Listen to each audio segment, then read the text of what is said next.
বিশ্বে পাখির অন্তত হাজার দশেক প্রজাতি আছে। এদের কেউ আকাশে বেশিরভাগ সময়টা কাটায়, কেউ বা মাটিতে চড়ে বেড়ায়, কেউ বা জলচর, তো কেউ বা পরিযায়ী, কেউ পতঙ্গভোজী, তো কেউ ফলভোজী বা মাংসখেকো। সব মিলিয়ে পাখিদের বৈচিত্র্য ব্যাপক। এমন কিছু বৈচিত্র্যময় কিছু পাখি নিয়ে আজকে আপনাদেরকে জানাবো।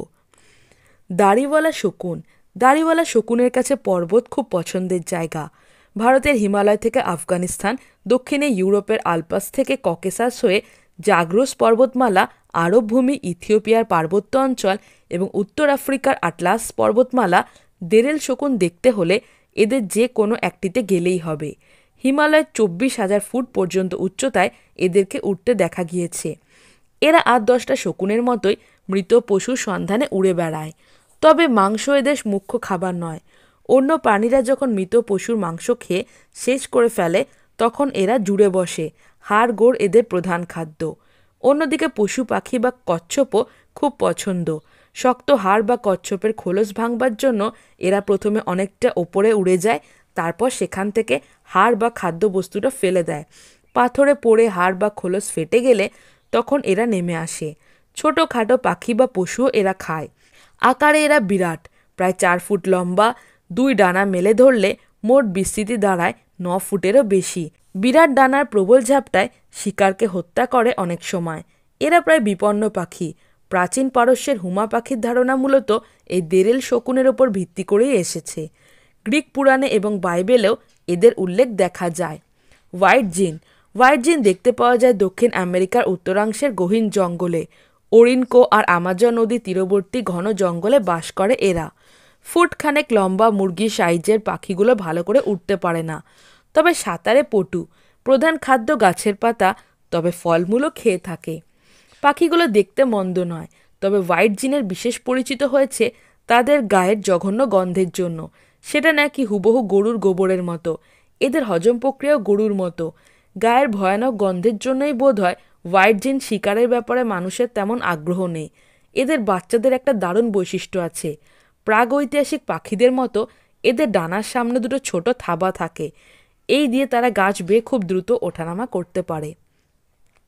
কাকাপো। কাকাপো পৃথিবীর সবচেয়ে ভারী টিয়া পাখি। থাকে নিউজিল্যান্ডে। কাকাপো আর 10টা টিয়ার মতো নয়। এরা ফুট 2 লম্বা, ওজন 4 কেজির মতো এবং নিশাচর। ফলভোজী এই পাখি উড়বার প্রয়োজন হয় না। উড়বার ক্ষমতাও নেই তাদের। গাছে চড়তে পারদর্শী। প্রয়োজনে গাছের ডগা থেকে লাফ দিয়ে ডানায় ভেসে বেশ কিছু দূর গ্লাইড করে নামবার ক্ষমতা রাখে। নিরীহ দর্শন এই পাখিটি বর্তমানে বিলুপ্তির পথে। এককালে গোটা নিউজিল্যান্ড জুড়ে কাকাপো দেখা যেত, কিন্তু অভিবাসীদের সাথে আসা কুকুর, বিড়াল এবং ঢেড়ে ইঁদুরের আক্রমণে এরা প্রায় নিঃশেষ হয়ে গেছে। বর্তমানে সংরক্ষিত বনাঞ্চলে 100 কাকাপো বেঁচে আছে।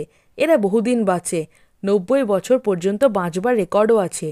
নিউজিল্যান্ডের রিমু গাছে ফল এলেই কেবল এরা ডিম পাড়ে। রিমু গাছের ফল সাধারণত 3 বছরে একবার ধরে। ফলে কাকাপোরাও কয়েক বছর পর পর ডিম পাড়ে। ধীর জন্মের হারের কারণে কাকাপোর সংখ্যা খুব দ্রুত কমে যাচ্ছে। গ্রেটার হানি গাইড। 20 সেন্টিমিটারের পাখিটা দেখতে অত্যন্ত সাদামাটা, তবে এর একটা বিশেষ গুণ আছে। এর মুখ্য খাবার হচ্ছে মধু, মোম এবং মৌমাছি লার্ভা। মৌমাছি তাড়িয়ে এ খাবার করায়ত্ত করাবার সাধ্য এদের নেই। তাই তারা অপেক্ষা করে কখন আশপাশ দিয়ে মানুষ যাবে। মানুষ গেলে এরা ডাকাডাকি করে তাদেরকে মৌচাকের কাছে নিয়ে আনবার চেষ্টা চালায়। মধু যারা সংগ্রহ করে তারা জঙ্গলে ঢুকেই হানি গাইডের বিশেষ ডাকের জন্য অপেক্ষা করে। পূর্ব আফ্রিকার বোরান জাতের লোকেরা হানি গাইডের সাহায্যে মধু সংগ্রহ করে। মধু নেওয়া হয়ে গেলে তারা চাকের একটা বড় অংশ পাখির জন্য বাইরে বের করে রাখেন। লোকজ বিশ্বাস, কেউ যদি হানি গাইডকে তার যথাযথ প্রাপ্য বুঝিয়ে না দেয় তাহলে হানি গাইড পরবর্তীতে তাদের সিংহ, বিষাক্ত সাপ কিংবা খ্যাপা হাতির সামনে ভুলিয়ে নিয়ে যাবে। উপকারী এই পাখিটি অবশ্য মধু সংগ্রহের জন্য বেবুন বা অনুরূপ মধুলোপী প্রাণীর সাহায্যও নিয়ে থাকে। ব্লু টিট।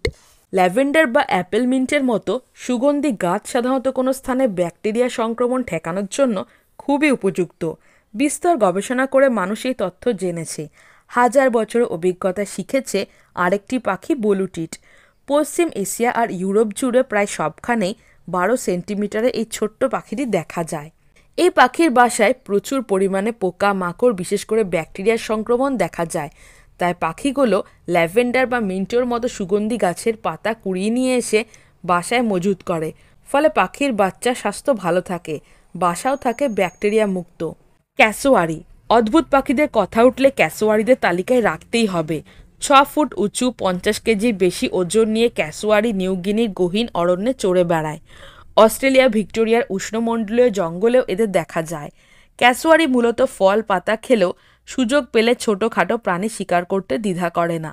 এক একটা ক্যাসোয়ারি প্রায় বছর 40 বা তারও বেশি দিন বাঁচে। এরা উঠতে পারে না। এদের পায়ে অত্যন্ত জোর বেশি। এদের আঙুলে ধারালো নখ থাকে, যা দিয়ে তারা মানুষের পেট ফুঁড়ে দেওয়ার ক্ষমতা রাখে।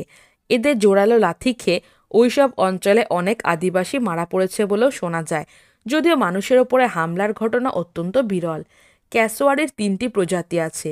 অরণ্য ঘেরা দুর্গম অঞ্চলে বাস করে বলে হয়তো সবকটি প্রজাতি প্রচুর পরিমাণে টিকে আছে।